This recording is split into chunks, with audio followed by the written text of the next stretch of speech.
Hey, thank you very much to the Rav, to the community, to everyone. It's always a pleasure to come here to Modin, to this beautiful shul. As the Rav said, Tisha B'Av is something that I think really over time people have been paying more attention to trying to learn about. When I was a kid, so Tisha B'Av was just this day you tried to get through and occupy yourself and think about what you were going to eat afterwards. And then it was actually an optometrist in Brooklyn who came up with the idea of, why don't we have shurim all day? Well, really before him was Rav Soloveitchik in Boston. He was really the first. He spoke nearly all day on the kinnis. Actually went there a few times, even though I was too young to appreciate it, but there was really nothing else to do. And it was kind of interesting to see. I do remember a few things of it. And perhaps it's a sign of the fact that Am Yisrael are getting close to the end of this galus, that we are paying more attention before, during, and after Tisha B'Av to see what it's about, what this period of time is, and that'll help us figure out what we're supposed to be doing as a nation. I pointed out recently in a shir, Alex probably heard it, that we tend to absorb the narrative of the Christian countries that so many of us lived in as to what happened to the Jews, as to how Jews gone into exile. And it's there in very subtle ways. It's even there in the language. For example, I don't know how many people here are gardeners. There's a plant called the wandering Jew. Okay, it's a plant that if you plant it in your garden, it just kind of spreads and wanders all over the place. Now, the word wandering has an interesting connotation. A person who is wandering is not going anywhere. They're simply going around and around. In the Christian narrative, so the Jews were rejected because they didn't accept their version of the Messiah, and therefore we were condemned to wander the world in our suffering. That picture, that idea of the galut, of exile, is very different than ours. The Sfas Emes says the word galut comes from the word legalot. It's supposed to be revealing something. Even the way they describe the kotel, right? At least it used to be that way in the old postcards your relatives would bring back to you. They'd have a picture, and underneath it would say the Wailing Wall. Now, wailing is a very specific type of crying. It's a cry of despair and hopelessness. It's a cry when something is gone and it's not coming back. I mentioned when I was a kid, there used to be an ad for Chivas Regal Scotch, and it was a picture of a broken bottle on the floor and a puddle of scotch. And the slogan was, some things can make a grown man cry. Okay? You have the broken bottle of scotch. It's there, on the floor. It's lost. It's gone. You wail. Our bechi, our crying is very different.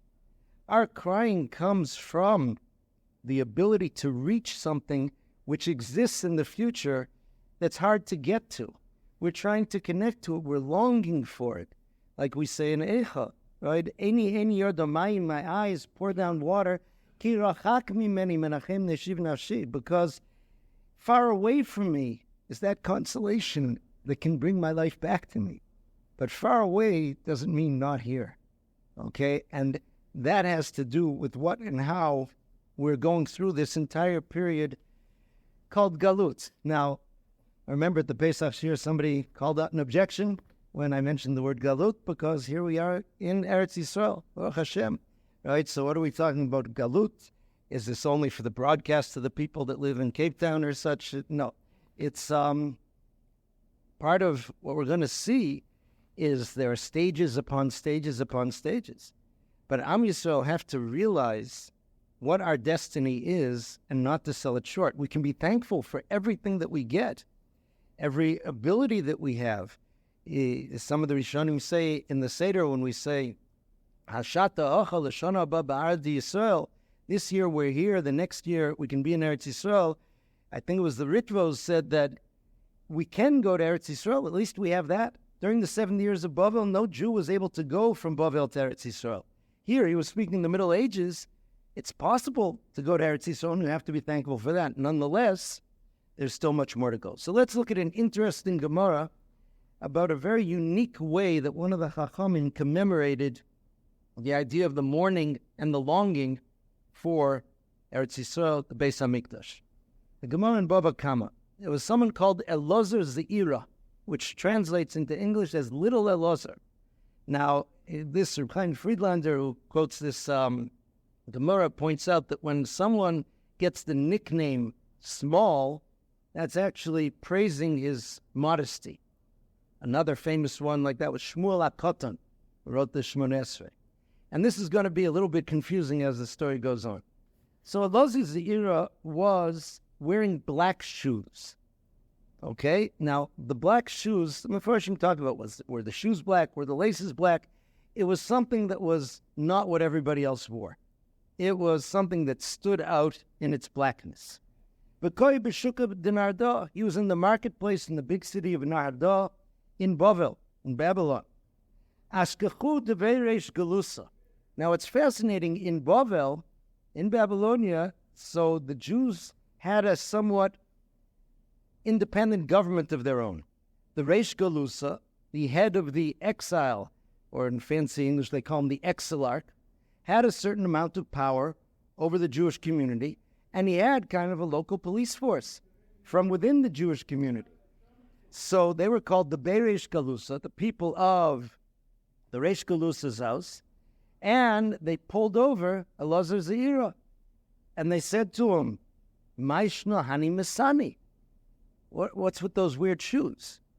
So Elazar Ze'ira answered them. He said, Amrlu dekam ma'avilna Yushalayim. I'm mourning the destruction of Yushalayim. That's why I'm wearing these shoes. And then they asked him, they said, Amrule, at chashivas lisabule al Yushalayim? Are you really on the level to be mourning Yerushalayim? Right? They felt that he was being arrogant. And he said, Amrlu Gavra Rabba Anna. Says, I'm a big person. I can do this. And then they went on, they asked him, how do we know that you're a big person? He said, ask me some questions. And they asked him questions in Torah, and he answered them, and they let him go with his black shoes. A very strange Gemara. First of all, let's just clear up, before we get into the essence of the Gemara, why it should bother these fashion police, so to speak, that he's wearing the black shoes. Right? If a person wants to mourn the Churban with some black shoes, why would they have a problem? So Rav Friedlander says that this just shows, because this is showing us that a person really has to be on a certain level to feel pain and express pain over the loss of Yerushalayim. Okay, one of the things it says in many Surim that we ourselves, when we're having a hard time mourning on Tisha B'Av, so they say mourn for the fact that you're having a hard time mourning. It's very difficult to do. And we find in the poskim it says even the Talmidei Chachamim are supposed to show extra mourning on Tisha B'Av because they're expected, through their absorption of Torah, to be more sensitive to it and to have that sense. So it's dangerous to have a person wandering around doing things that are designated for people of a certain level if he's not on that level. And that's what they were checking. Okay, but the big question is, why out of all things did he choose to express his mourning with black shoes? Okay, black we can understand because the idea of choshech, of darkness, is one of the big themes we find in Megillas Eicha. But why not a black armband? Why not a black lapel pin? Why the shoes? So this takes us into the world of shoes. A pasuk in Shir Hashirim. Mayofu pa'amayich v'na'olim bas nadiv. How beautiful are the Jews in shoes. Okay, now taking the words more literally. How beautiful are your footsteps in your shoes, bas nadiv, daughter of the giving one. Rashi in the Metzudas explains this refers to Avram Avinu. Avram Avinu is the nadiv, the giving one. Why are they describing the beauty of them in their shoes?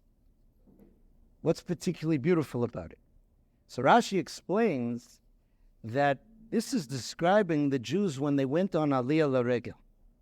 Okay, that was a particularly beautiful thing to see. In the narrative, as Rashi explains it here, the nations of the world are trying to entice that daughter who represents Am Yisrael to come join them. And they're trying to flatter her by the beauty that they saw in her, right? It begins, Shuvi, Shuvi, Ashulami, Shuvi, Shuvi, v'nechzeboch. Come, let us see you. And then they say, Mayofu pa'mayich bana'olim bas nadiv. How beautiful are your footsteps in your shoes, you daughter of Avram Avinu, right? Why shoes? What?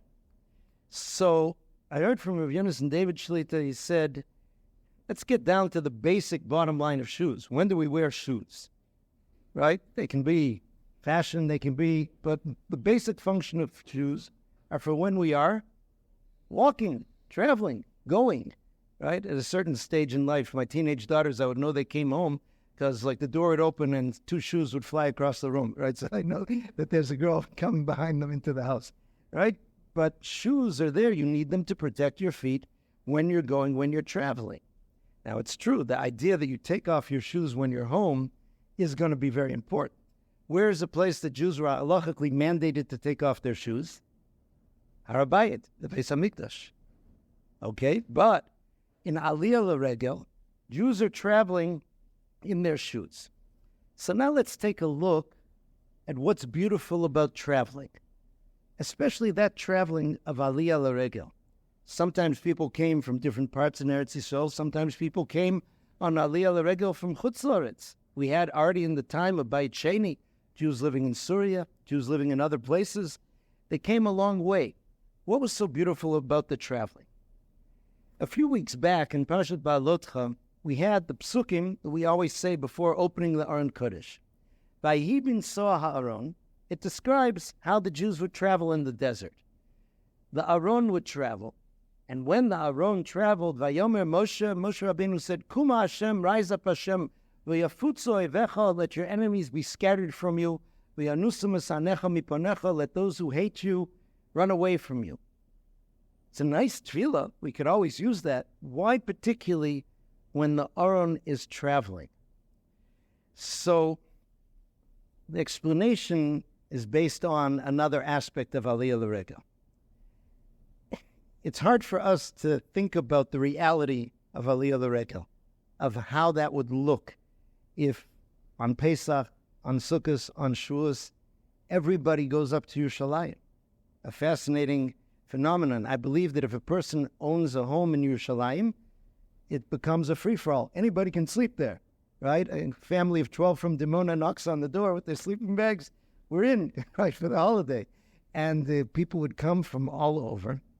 Now, the Torah already preempted a worry that we would have. Wait a second. We're living in the Middle East. You look at the map, there's little Israel surrounded by many, many countries, none of whom throughout history were really our good friends.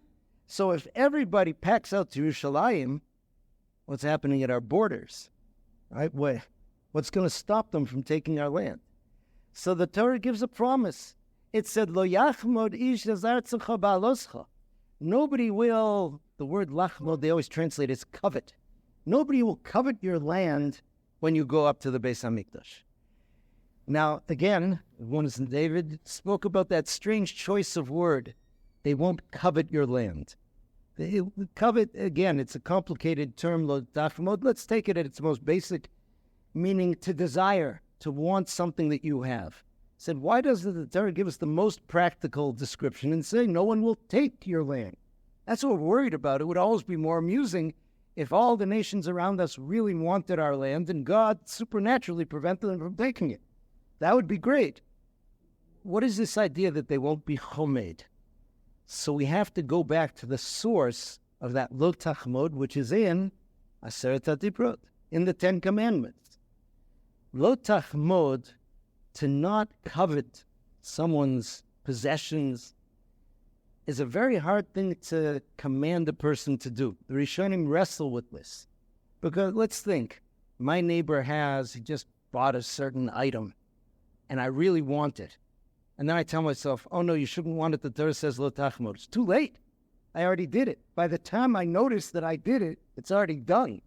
How can I control it? It's almost an involuntary thought that comes to my mind. It's a good thing to stop it afterwards, but how can I stop it from starting? The Ibn Ezra has a fascinating approach to this, which Americans have a very difficult time with, right? Michael, the English might be able to get it. It has to do with royalty. He gives the following image, scenario, parable. The king is going out on parade in his royal chariot, and standing next to him is his daughter, the royal princess. And the royal princess is beautiful, and she's wearing her princess gown, and she has her princess tiara, and she's doing the princess wave. And he says, standing in the crowd, watching the king on parade, is some, let's translate as a country bumpkin.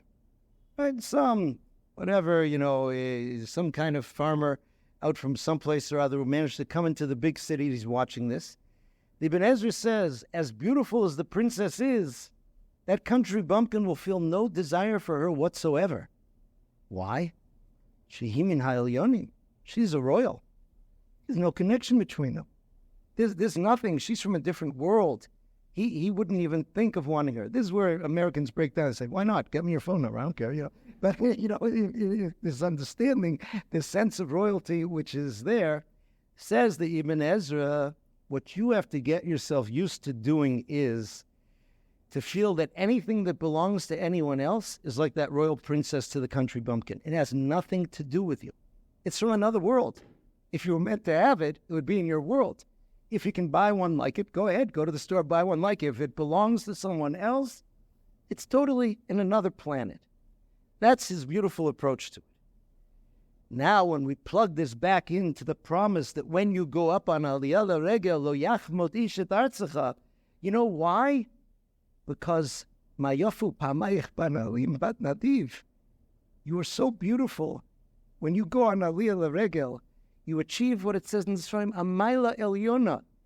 You become a different type of person. No one would even think of taking your land.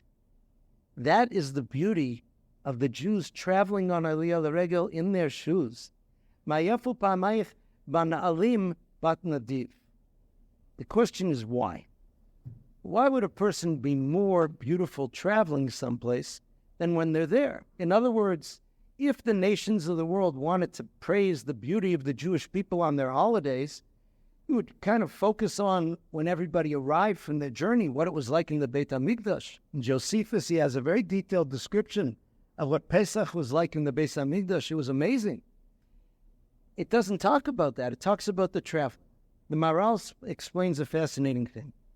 He says that when you're traveling, you are oftentimes more connected to your destination than when you're actually there. Okay? This is an interesting thing to think about, but it's really true. Right? In other words, let's say, I said, we're going to have a little raffle at the end of this year, and one person's going to get a free plane ticket to South Africa. I heard the South Africans, so everything's South African tonight. Right? The rabbi, you'll get a free round trip to South Africa, but the plane leaves at midnight. Okay? So I pick the name out of the hat, and somebody goes and they start running. They meet a friend in the street outside the shul. They say, where are you going? Say, I'm going to South Africa. How are you going to South Africa? You're walking through Modi'in. No, I'm going to my house. Your house is South Africa? No, I'm going to pack my suitcase. And so then I'm going to go to Lod, to Ben Gurion. That's not South Africa either. No, that person sees South Africa in their house. That person sees, let's say, their parents' house. They see their friends. They see everything. When they're traveling, they're so focused on it, even more than when they're there. If you meet the person when they're over there, you say, where are you? I'm here. Yeah, but where's here? I don't know, right here. You're not focusing on that experience on the South Africa and everything you're yearning for at that time. So when Am Yisrael traveled, when it was Vayehi bin Soah Ha'aron, when you were traveling, not just when they camped with the presence of the Shekhinah among them, but when they were devoted to following after HaKadosh Baruch Hu as He led them through the desert, they were focused on the fact that we want to go where He wants us to be. Am Yisrael on Aliyah L'Regel were traveling to their destination, to the closeness, to the experience that they wanted, and that was what they were supposed to do. This is why He expressed His mourning over the Churban in the shoes. The Jewish people are travelers. We started off with Avram Avinu, whose first message from HaKadosh Baruch Hu was, Lech Lecha. Go, and a very special Lecha, for you, for your destiny, for where you're supposed to be. The Medrash speaks about the connection between the word Eicha and its connection to that very pained question that Hashem asked Adam HaRishon after that first sin, Ayeka, where are you? Eicha is when we lose our path, is when we don't know where we're going. We say, how could this happen? We've lost connection to our destination. We don't know. And yet, even in the exile, even in the galut, Am Yisrael simply recalculates. Just like your GPS when you took a wrong turn. You recalculate and you're connecting again. Jews do an interesting thing. They do lots of interesting things. One is this idea of trying to point towards Israel, Yerushalayim, the Beit HaMikdash, when we daven. Okay, some people think that that's just some kind of nostalgia, right? That on St. Patrick's Day, some people will turn toward Ireland before they have their beer or something like that, right? What's happening is that we're really zoning in on our, not just our past, but our future, on our destination. We're travelers. The Reform movement, one of the first changes they made in the Siddur was to remove all references to returning to Yerushalayim and into Eretz Yisrael. Because they said, here we're declaring that we are full German citizens. They gave us rights. We want to become part and parcel of German society. How in the world does that go together with saying, Yerushalayim Rachamim Toshuv Bechazena Ineinu B'Shuch Zion B'Rachamim? It doesn't go. And they were right. It doesn't go. But that makes us who we are. That makes us the travelers who we are. And the traveling that we do is not just geographical. The traveling that we do is internal. As we connect and reconnect, as we go on the path Hashem took us. When Elazar Zahira wore the black shoes, he was saying, the galut isn't a punishment, right? It's not like when a teacher makes a kid stand in the corner and all the kid's thinking about is, when can I get out of the corner? The galut is a tikkun. It's the way in which you can return. It's purposeful. Every aspect of it, every place the Jewish people have been, in the macro and in the micro, the experiences that we go through, all of those are the traveling. Rav Nachman of Breslov expressed it so nicely in the one-liner. He said, wherever I go, I'm going to Eretz Yisrael. And that travel is something that goes beyond time and space, right? Some people think, oh, well, that's really great for the last generation that gets to reach the goal line and get to Eretz Yisrael. What about all those centuries of Jews who are walking toward Eretz Yisrael, never got there? They're still walking. They walk with us, we carry them with us, and those souls will join us at that time as well. A friend of mine said a very powerful thought. One of the most famous songs that came out of the Holocaust was a Nigun Fa'ani Mamin that was composed on a train heading to a concentration camp by a Mudjitzer Chassid. And he asked people on the train if anybody would escape to go bring it to his Rebbe who would escape to America. And he did. So my friend said, wait a second. He wasn't foolish. He wasn't naive. He knew where he was going. He said, meaning, okay, there's still an off chance that when we pull up to Auschwitz, Mashiach is going to come down in some kind of flaming chariot, toss all the Nazis into the oven and lead us to Eretz Yisrael. It could be. But is that the only thing which is causing him to sing Animami? No. He knew that even Auschwitz was only a station on a road that goes further. All of us are always traveling toward the Gula. All of us are always traveling towards Eretz Yisrael, toward the rebuilt Beis HaMikdash, and nobody and nothing can take that from us. Even such a stop that seems to us so permanent as death is only just another stop on the way. That's the ultimate state of our travel. Okay, so now let's try to see how we implement this. The purpose of Tisha B'Av, on one hand, is to feel the pain of what we're missing. And we only feel the pain of what we're missing when we have the sense of what can be and what should be. That pain awakens us, motivates us. It doesn't depress us. It's not supposed to be there in a way that gets us to regret our Judaism, to bemoan our lot as Jews of the suffering that's there. but to realize that we're on a journey that we should and be able to complete. There was an interesting little management book that was popular a bunch of years ago. I don't like reading management books. This one was really short. It was called, I think, the 10-Minute Manager. Right? That was why. And he had these interesting little quips. So an employee comes over to this great manager and he says, I have a problem. He says, no, you don't. He says, why don't I? He says, you don't have a problem, you have a complaint. He says, because a problem is when you're in point A and you want to get to point B. Now I have a problem. How do I get from point A to point B? But if you're just kvetching about point A, you don't have a problem, you have a complaint. Jews don't kvetch. I know we're stereotyped to be kvetchers, we don't kvetch. Okay, we've got a problem. Now we do have. It's been going on for a bunch of thousands of years, right? Which is, how do we get from that point A to point B? Right? How do we get there? And we're always working on it, and we're always getting there. That's who we are and how we're doing it. Rav Moshe Shapira, he said it so beautifully. He says that the car is that we must be baderech. He says we must be those travelers. He says all our ability to connect with that future is if we understand that we're travelers. We're not the wandering Jew. We're not the rejected Jew. We're a Jew who, even in the marketplace in Bavel, as he's walking to do his shopping, is walking towards Eretz Yisrael and towards the Geula. A couple of stories just to try and illustrate. The Bobber Rebbe, whose yortzeit was just a few days ago, Rav Shlomo Halberstam, so he and his father, Ben Zion Halberstam, both had to try to evade the Nazis and did a lot of work helping Jewish children especially escape from one country to another. And there was one very strange story that happened before the war. I read it. I wish I would have saved this story.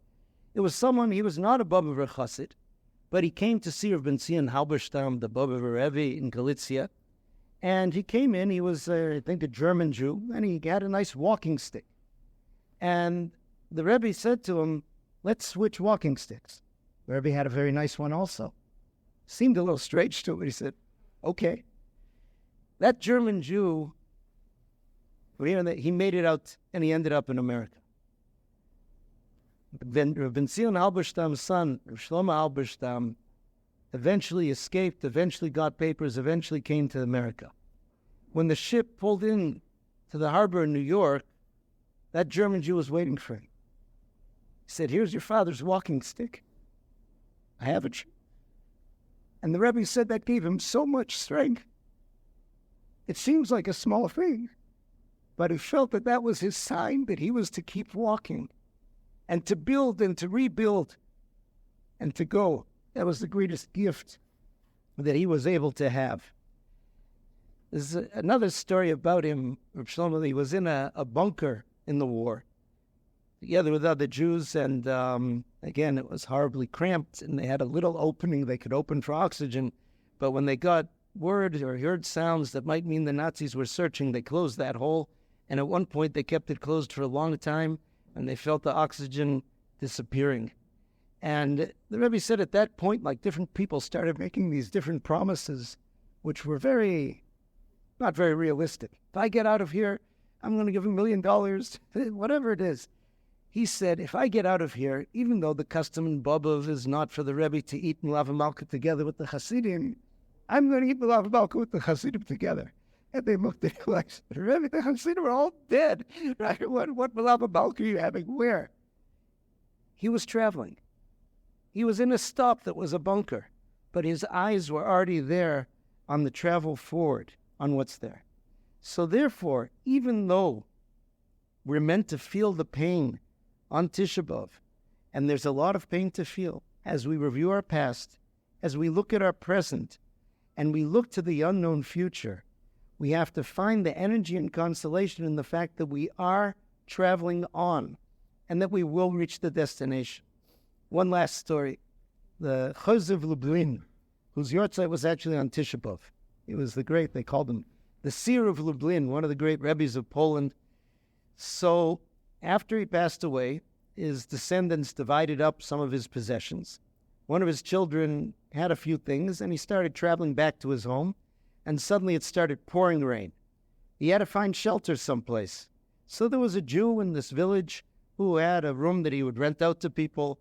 So this descendant of the Chozeh stayed there, and the rain kept going for 2-3 days. When it came time to leave, the man said, okay, your bill is so-and-so, lodging, food. And he says, I do want to pay, just I have no cash on me. I do have some of these mementos from my father. Pick whichever one you want. So there was a clock in there. The man took the clock, and he hung it up in the guest room in his little house in the village. A few years later, there was a Rebbe known as the Radishitzer, Saba Miradishitz. And he came through that town, and he needed a place to sleep, and he slept in that man's guest room. And the next morning, the landlord asked him, he says, why were you dancing all night? Okay, I don't know if the Bali Musa would have said you shouldn't dance at night, so they could hear it. Anyway, he couldn't help himself. He was singing and dancing all night. So the Rebbe asked him, he says, tell me, he says, is that clock the clock of the Chozeh Milublin? Guy said, I don't know. He says, how did you get that clock? Tell me. So he told him when it was. He told him the person who brought it. He says, it's just as I thought. It was the clock of the Chozeh. Most clocks, he says, are very sad. As they ring each hour, it's another hour since we've been galus, another hour as the destruction has gone on. The Chozeh's clock was different. Kept singing because we're an hour closer to the Geula. That's what and where we are. We need those two clocks, and one spurs the other. So this is what we have coming up, a day in which we're supposed to be energized. Judaism does not believe in a holiday that's simply supposed to make you miserable. It's not dues that we pay. It's not penance of some kind. That, okay, we were bad way back then and people get upset. I wasn't bad. I wasn't there. My great-great-great-grandfather was bad. Why do I have to fast? That's not what it's about. It's about connecting.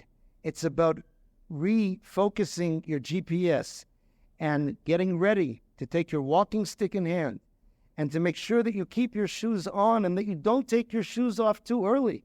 Sometimes a person traveling finds a place that's comfortable and he says, I'm just going to take my shoes off here. That's a very big danger for our people. We have to remember that we need to keep the shoes on until we reach the destination. That was the message of Elazar Ze'ira, who was a very humble, a very big person. Wishing all a meaningful Tisha B'Av, hopefully a Tisha B'Av that we'll be able to celebrate for years and years to come.